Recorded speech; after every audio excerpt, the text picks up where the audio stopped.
G'day guys, Mac with the Outer Circle, and today, another video in my Heresy History series, where we are going from the Unification Wars right through to the Scouring period. And today we're going to look at the Great Crusade. So in previous videos we covered obviously the Unification of Terra, the Primarchs, the Legions, the Mechanicum. This time out we're going to look at the Great Crusade itself. Now how did the Great Crusade actually work? It's not linear for a start. It's not like a war on Earth where you start in one country, move through another country, and end up where you want to be. Instead, it spiraled outwards from Terra. Because Terra, Earth, is not exactly in the center or at the edge of the galaxy. It's, in the middle, kind of. And that means you have to go in every direction, essentially.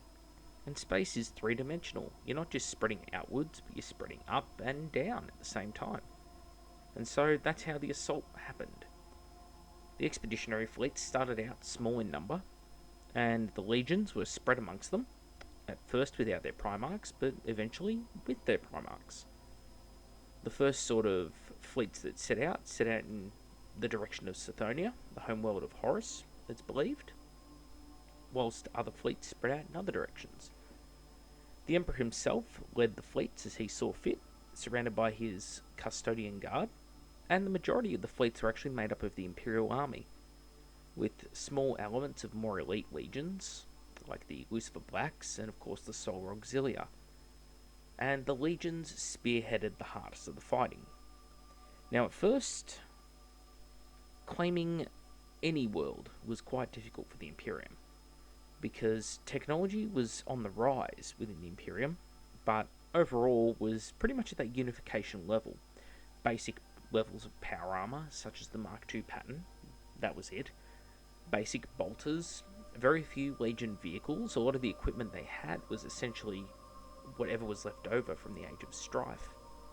Old Malkador tanks, rhinos. There was no Land Raiders yet, no javelins, speeders, no jet bikes, no fancy equipment like that. So they had to sort of make do with what they had. And the legions were a very blunt object in that regard. Now the Imperial Army, they could make do with whatever equipment they had. I mean, las cannons, autocannons, las guns by the tens of thousands. They had plenty of that. Now, they had reasonable tactics, but the thing was, basic humans, were not up to the task of actually conquering the galaxy. That's why the legions were made in the first place, as I spoke about in those previous episodes. So, in order to actually pacify the galaxy around them, humanity was blunt and very effective, is the nicest way of putting it. What would happen was generally the legions would spread out and conquer worlds, but they were very few at the time. Some instances, as few as 50 Space Marines were all that could be spared. At other times, sure, whole companies of them, even thousands. But generally, it was the Imperial Army that did the brunt of the fighting, the basic humans. And what would happen is they would fight with very standard sort of doctrines and templates. They didn't diverge too much from one another because, again, they were limited in scope. They fought much like the armies of today.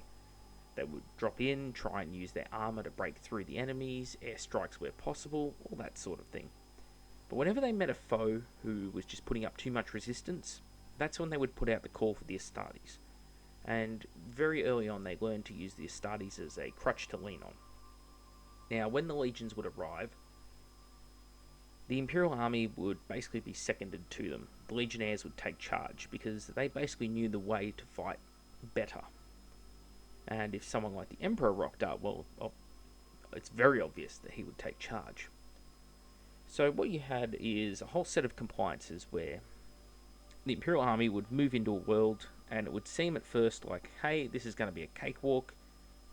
They would land their troops, land their tanks, dig in, start an offensive, and then it would usually grind to a halt. An example of this might be an alien race who exists as a form of crystal, and they float around in the air, taking humans as hosts. And these hosts wither and die out as if aged within just a year of time. And these alien entities manipulate and control a whole population. Well, Legion would come in and kill every single last one of those aliens. You might have another race who are humans. Humans who have used dark technologies and long lost magics or technologies to stay alive over thousands of years, and they become a caste unto themselves. They rule the worlds below them, from citadels raised up like Cloud City, floating space stations, if you were, high up in the atmosphere or even in the void above the planet, shining beacons of these pretty much gods who rule these worlds. They look down on the humans below them, and they seem as gods. Then the legions come along. In this instance, it was the Imperial Heralds, or by this time, the Word Bearers. They send a single ship in, powered right down, no shields up, no lights turned on, just floating through space, through the void. A large object, sure, but practically undetectable. And then the minute it gets within range of these cities, everything powers up and it blasts them into the void in front of the people below. The ship quickly retreats as these alien race sends their fleet in hot pursuit, only from in the darkness the entire Wordbearer's fleet to appear and utterly gun down and destroy these aliens, these once humans, living above this planet. That's the sort of thing the legions did. Utter and overwhelming force. What are some of the other interesting creatures that we came across? Well, there was the Lear. The Lear were... There is a model, actually, in Warhammer 40,000 in the Dark Eldar range. It's called a Silith, I believe, and that's very similar to what a Lear is. A snake-like creature with multiple arms, reptilian head. These creatures lived on essentially an ocean world, and they had floating cities high above the waters, which they dwelt in. A very hard battle to prosecute for the Emperor's children, because these creatures were bigger, fast as an Astartes, very capable fighters, wielding incredibly sharp swords, and everything devolved into hand-to-hand once you landed on a Lyrian platform. So what happened is the Legion would try and assault them with drop assaults and gunships swirling through the air to land on these pads. The Lear would slink out, and basically the two would fight to the death. Now, the Emperor's children had the benefit of having both their Primarch and years of the Great Crusade and the best of technology that time to hand to aid them in this battle. But still, it took a terrible toll on them as a legion. And that's just a conventional race. The Imperial Fists fought a battle in the Sol system near Earth, actually around the moons of Jupiter. Or was it the moons of Neptune? I can never quite remember. I think I'll go with Neptune, actually. There was a series of space stations owned by the Azurites, a type of human, and solar pirates attacked this space station. Just 50 Imperial Fists were sent to defend it, and they did this job just fine, killed all the pirates, everything seemed good. But as the pirates left, they fire a single boarding torpedo. Well, 3, but only one made it through. The Imperial Fists were puzzled. What's on this boarding torpedo? Enemies that are going to attack us? Maybe some sort of weapon, virus. Instead, a single dying old man steps out of the torpedo. No ears, no eyes. And he says just one word and dies. It's only afterwards they look at him and they realise he had no tongue. Slowly, this screaming starts up. The people on the space station turn insane once they hear the noise. It's a psychic attack. They devolve, mutate, turn into spawn, ravenous beasts, zombies, whatever you want to call it. Horrible creatures they become. And they run screaming throughout the space station, killing one another in an orgy of violence. The Imperial Fists lock down the station. All vocal communications going out, cancelled. They simply send a message by text to their fleet, telling them what's going on and to leave the area. The Imperial Fists then, to a man, deafen themselves, destroy their ears, so that they can't hear the psychic screams. The screams of the people killing one another, essentially rendering them immune to the attack. They then sell their lives dearly and kill everything. They all die, essentially doing so, ending that psychic threat. It's not the only psychic threat.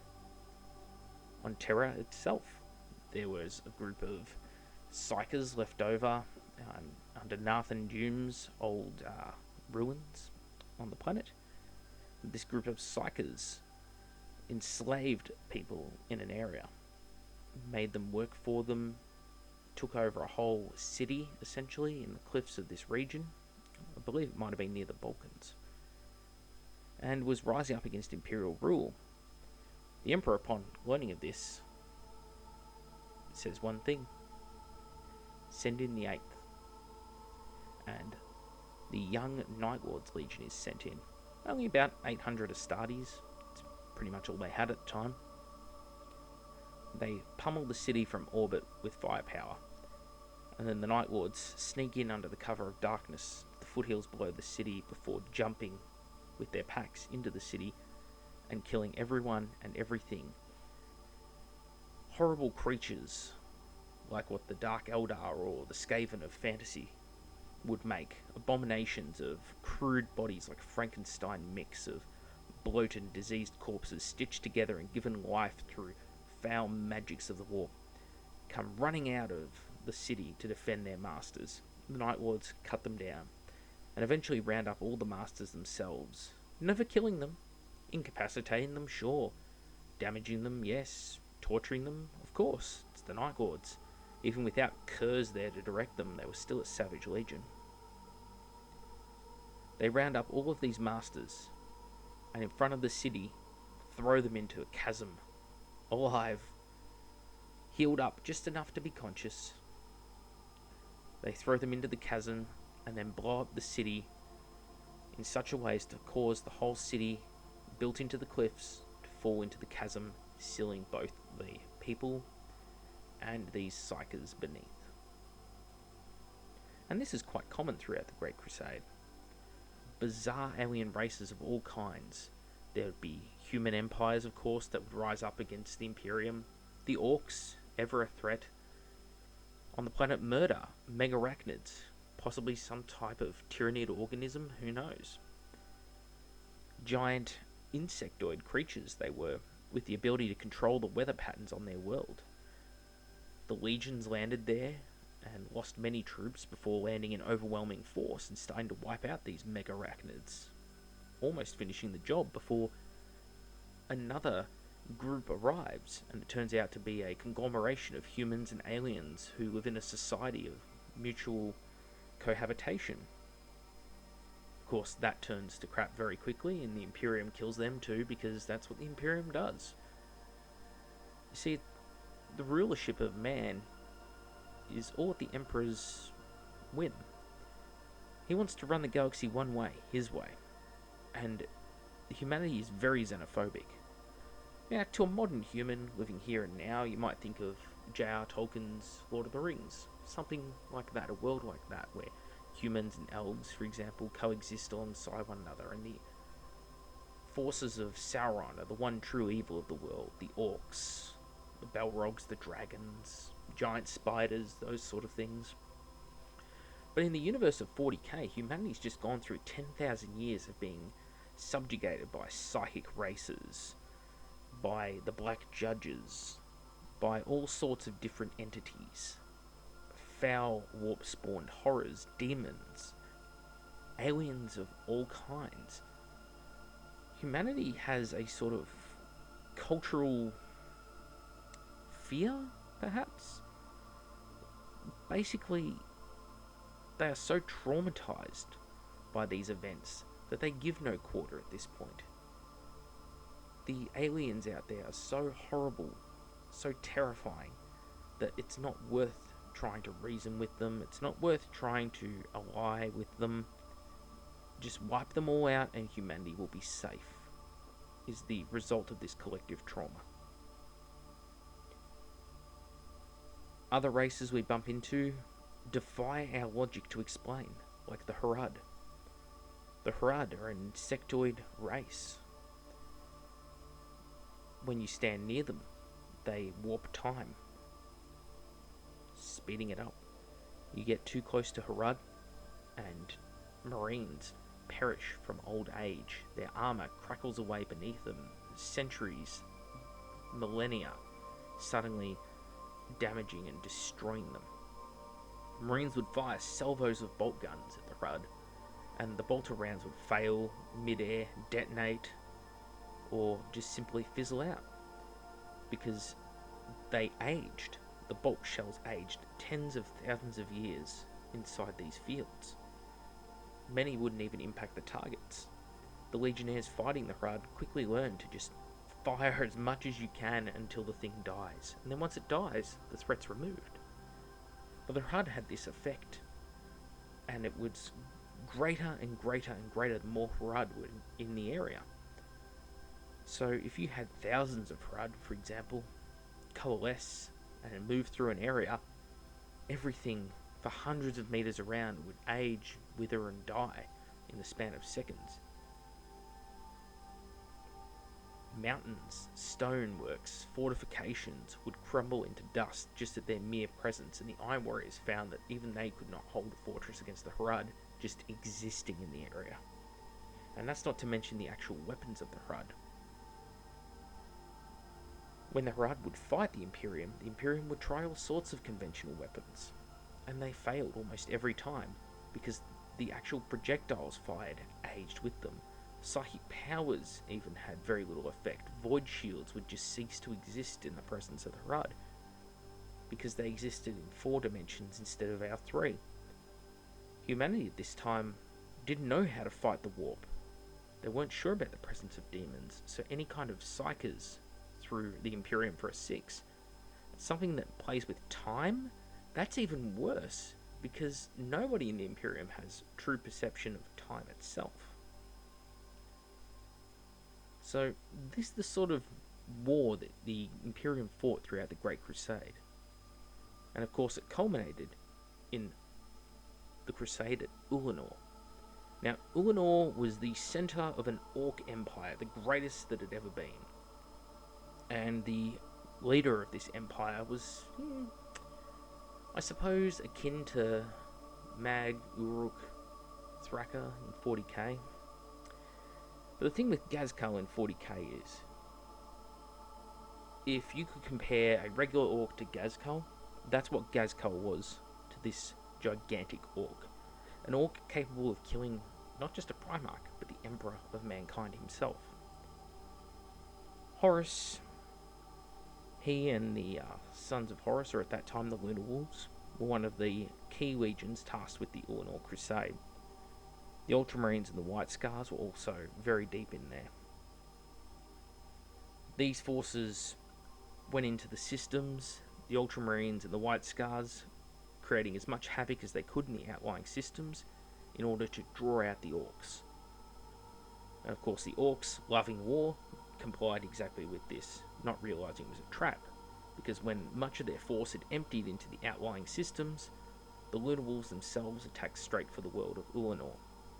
And Horus, Abaddon, and the entire company of Justinian, their entire Terminator elite, and this isn't 40k where a company is 100 Terminators, we're talking over 1,000 Cataphracti Terminators, teleport directly into the Orc fortress alongside the Emperor and his custodians. Horus saves the Emperor in this battle, it's believed. And I think the lore is a bit funny on this one, because there's a short story, the Lunar Wolves, talking about him saving the Emperor another time, but in any case, Horus defeats the Orc warlord, throws his body down in front of his armies from the top of his castle, I suppose you could say, his fortress, and at this the Orcs basically fall into anarchy, because the way the Orcs work is the strongest leads, and the minute he's dead, everyone else wants to be the next strongest, don't they? So they all start fighting amongst themselves. And in this way, the Orcs, which were once unified in their goals to fight the Imperium, were shattered in an instant. Horus, of course, lost his entire first company, all of his Terminators, except for one man, Ezekiel Abaddon, the first captain of the Lunar Wolves. This was the last great hurdle that the Imperium of Man faced in the Great Crusade. They had conquered all the way across the stars. About 3/4 of the galaxy was now united under them. They had crushed all resistance in their way, either through tactics and guile, or just sheer crushing, overwhelming force. Where a world could not be taken, they would destroy it. Where a race might resist, that too was destroyed. Even other humans, if they resisted, they were destroyed. Anything that was deemed dangerous was often destroyed. There's a theme here, in that the Imperium conquered, but they didn't care how they conquered. Legions like the Thousand Sons or the Ultramarines, they cared about what would happen in the Imperium afterwards, after the conquest was complete. Do they try and save things? They try and stop cities from being destroyed, try and leave these worlds in some capacity able to stand up to the punishment that's been inflicted upon them by the legions and the Imperial armies. Other legions didn't care for the fallout. Legions like the World Eaters, the Night Lords. So these forces were used primarily to deal with other threats like the Xenos. You see, you can't trust a legion like the World Eaters to attack a world and leave its cities standing, to leave people alive. Instead, you throw someone like the World Eaters at the Orcs, where they can just vent their bloodlust and fury, and you know what? It's not really going to hurt anyone. Of course, all these different forge worlds are taken in this time, all these different STCs are discovered. The Imperium reaches the height of its technical prowess. The amount of information gleaned, new things are actually being designed for the first time millennia, because the Magos have recovered so much technology now. They're actually learning new things. They're learning how to construct all sorts of weapons. This isn't 40k where you get some Deus Ex Machina like Belisarius Cawl who just pulls these things out of his ass. In this state and time, everything that's done is done over a meticulous period, and there are things that lead to it happening. Many of the new designs come from the Primarchs themselves, who have a way of thinking outside the box and are born with this innate understanding of technology, especially in the case of, say, Perturabo, Vulcan, Ferrus Manus, or different esoteric kinds like Magnus the Red. Ulanor is flattened. Hundreds of kilometers, an entire continent of this planet is flattened into a millimeter accurate single piece of marble, basically. A single structure is built on this. A little pantheon, a palace of sorts, for the Emperor and his sons to participate in a triumph. See, this triumph isn't like any other triumph. It signals the end of the Great Crusade for the Emperor. He's going to retreat back to Terra to start on his next great project.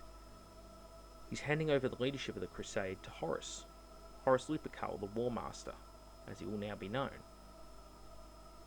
The sons of Horus are the result of the Lunar Wolves participating in this campaign and Horus's elevation above the other Primarchs. The entire planet is used as a way of saying to the Imperium, look what we have done, look what we have conquered. The galaxy is ours. And yet within a few decades it will all fall apart. So, in a nutshell, I guess that's the Great Crusade. It's a funny one to talk about because you don't want to give too much away, because I think that the coolest stories the Great Crusade are told in the Black Books, the Horus Heresy novels, the Primarch novels. I can't sit here and tell you about every single incident and every single compliance and how different suborbital stations were taken by Raven Guard strike forces, or how the World Eaters battle Thunder Warriors within the cells and corridors of a Jail asteroid. Well, I mean, I just did, I suppose, but I don't want to go into detail about it all. Instead, I want to encourage people that these are the stories that I'm hinting at. Go out and read the actual stories, because you may grow to love some of them. The Perturabo Primarch book, for example, has basically devoted itself to talking about the Harad and his sort of life on Olympia prior to joining the Legion.